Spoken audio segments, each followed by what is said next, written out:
Hi, I'm Dr. Adam Cohen. Today's lecture is entitled Amore, the Love Eternal.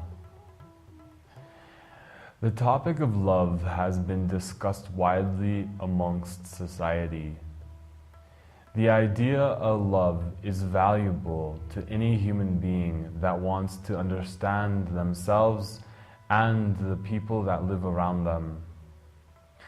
But love has been distilled through ambiguous meanings and interpretations, which has made love, instead of a true emotion, something that is confusing and oftentimes selfish.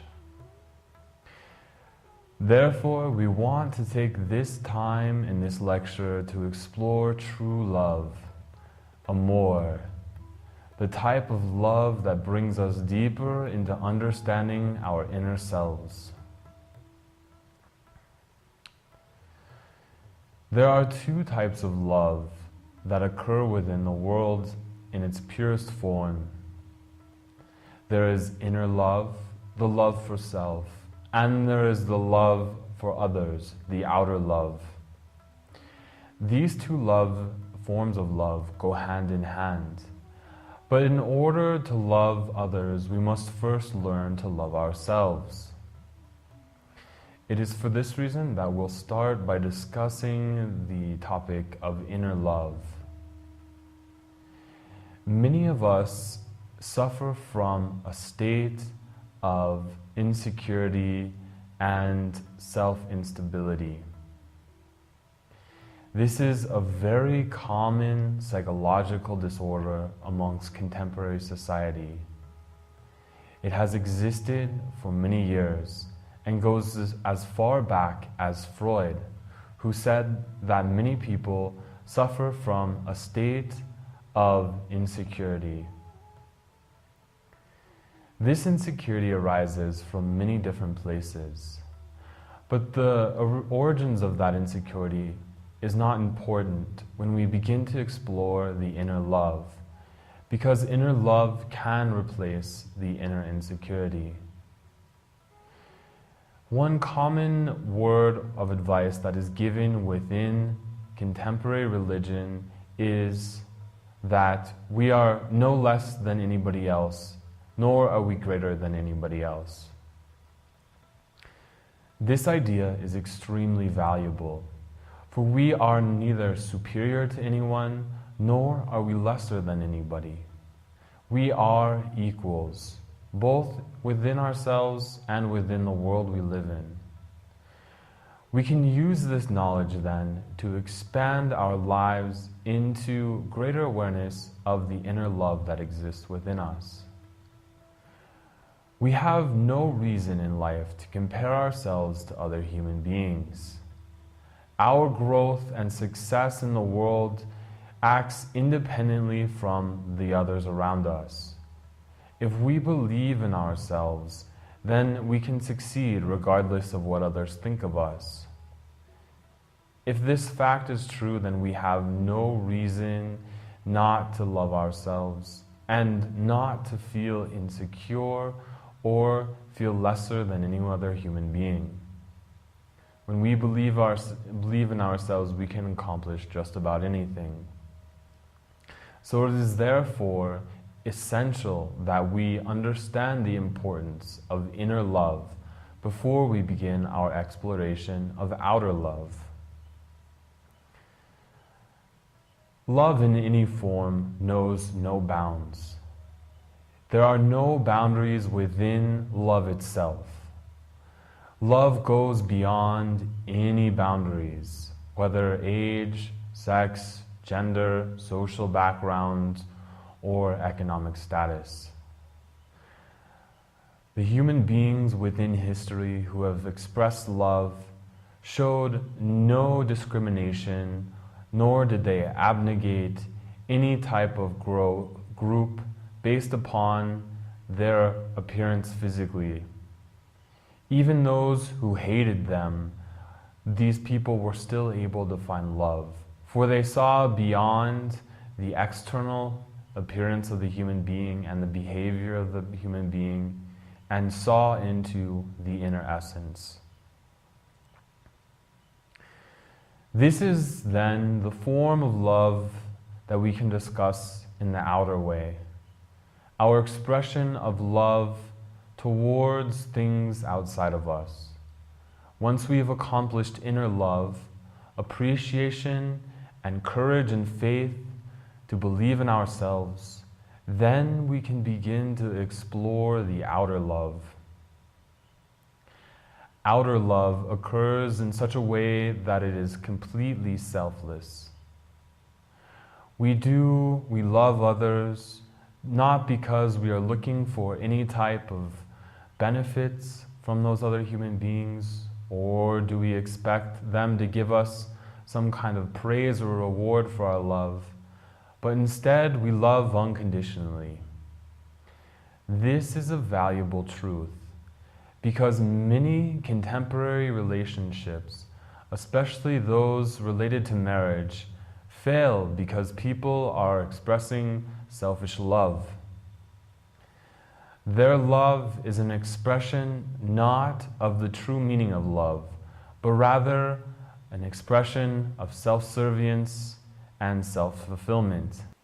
For them, they express love as a means to receive some sort of internal benefit. This love is also expressed in the form of passion. We say that we fall in love with somebody instantly because of these inner sensations that brew within us. Usually these inner sensations are passion and are not the long-lasting, sustainable love that flow throughout life, that remain unaffected by circumstances or the changes in someone's personality. We love somebody not because we expect them to be someone that we hope them to be, but instead we love them for who they truly are. This allows us now to flow into the topic of God's love, or divine love, or you can even simply call it the universal love, the cosmic love. The cosmic love is expressed in the form of undiscrimination that acts not with hope of reward, but acts simply because it is its own nature to love. This form of love loves unconditionally, regardless if someone's an evil human being or a saint. It simply loves for the beauty of love itself.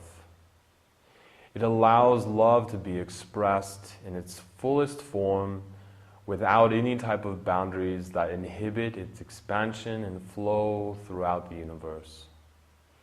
When we learn to embody this form of love, then our life is transformed in magnificent ways. We are also able to transform the lives of others. Loving unconditionally is contagious and flows in throughout the world. When we express love to someone who expresses anger or hatred towards us, then we find that their anger or hatred dissolves. Even if their anger or hatred does not dissolve, we are not adding to the negativity in the world, but instead we are offering an opportunity for love to advance and for goodness to spread throughout the universe. When we are embodying love, or the characteristic of love, not for the sake of benefit, not as a means to feel good about ourselves, nor as a means to get others to like us, but we love simply because love itself is a way of expressing the spiritual essence, we can find that our lives will evolve and transform in ways we could never have imagined. Let's give another scenario, or let's give a scenario that will relate us to the understanding of love itself. Many people on a daily basis are confronted with situations in which other people are acting in tension or anger, or even distress towards them. Their expression of anger or hatred may be based upon something logical, or it may be totally illogical. But if we learn to respond to that anger or hatred with a state of love, which is expressed in understanding, listening, and care for the other human being, then the other human being is given the opportunity to release the anger and find something greater for themselves.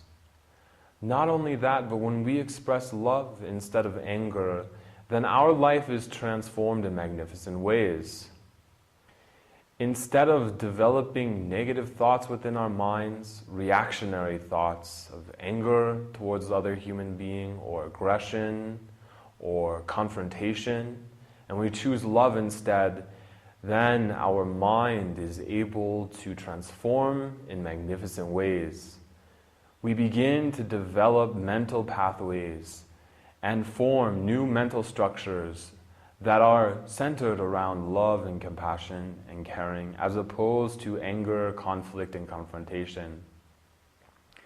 This is our challenge as a human being.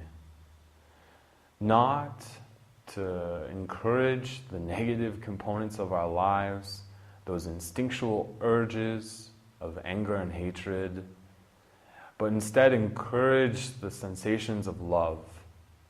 Again, we want to use the word love not in its dogmatic way that has been so commonly used in contemporary society. I love my car, I love my feelings, I love my computer. All these forms of love are not the true love. True love is expressed in an inner way that opens the lights of the Spirit.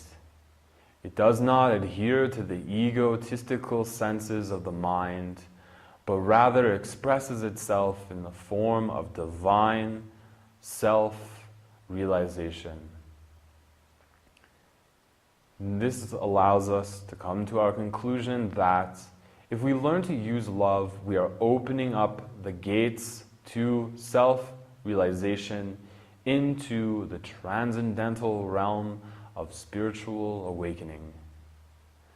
When we learn to utilize love in our lives as a means of humbling ourselves and bringing ourselves to the inner world of self-realization and self-consciousness, then we are procuring the path for revelation into our secret essence that dwell within our beings. It is a true revelation when we learn to use love and other components of understanding and wisdom from the cosmic consciousness that we find our lives entering into the state known as enlightenment. Thank you, and we look forward to meeting you in other lectures.